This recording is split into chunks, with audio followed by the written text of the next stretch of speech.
Olá, meus queridos amigos. O capítulo de hoje nos apresenta o primeiro discurso de Zofar.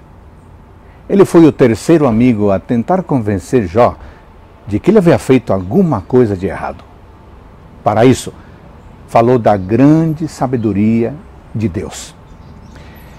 Zofar começou seu discurso dizendo que o que Jó estava falando precisava de resposta. Zofar foi violento. Sem ligar para a dor e o sofrimento do amigo, disse que ele estava falando demais. Os versos 5 e 6 mostram qual era o seu desejo. Mas quem dera que Deus falasse e abrisse os seus lábios contra você e lhe revelasse os segredos da sabedoria, pois a verdadeira sabedoria é multiforme.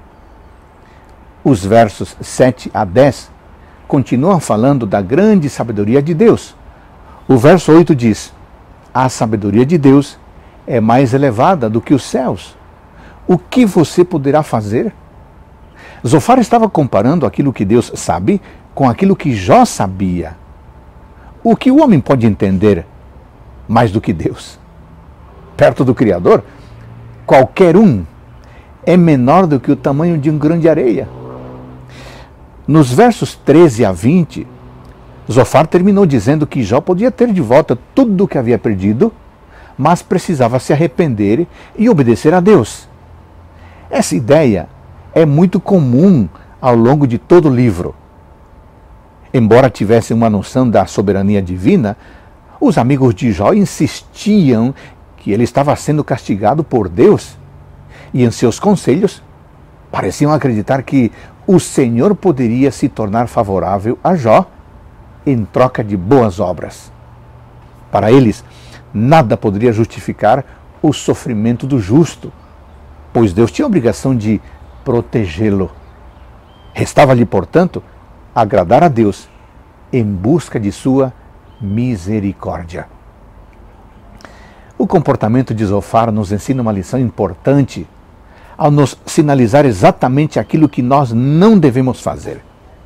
Ele estava certo quando disse que a sabedoria de Deus é muito maior do que a sabedoria do ser humano.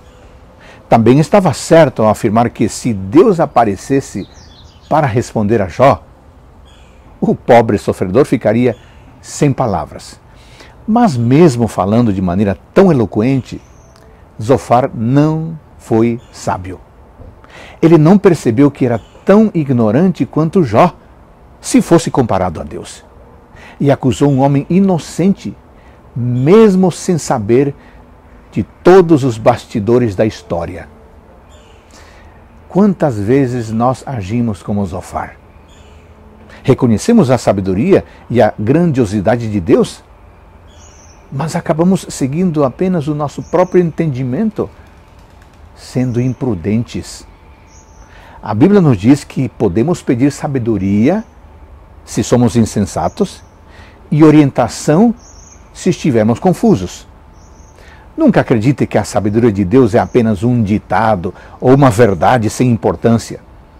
Deus quer nos ajudar a ser sábios, pois é apenas na dependência e na presença dEle que podemos desfrutar de segurança e paz, mesmo em meio às inquietudes deste mundo agitado.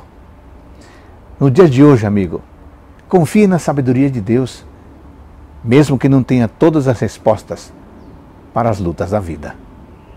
Que o Senhor abençoe você e a sua família. Ótimo dia.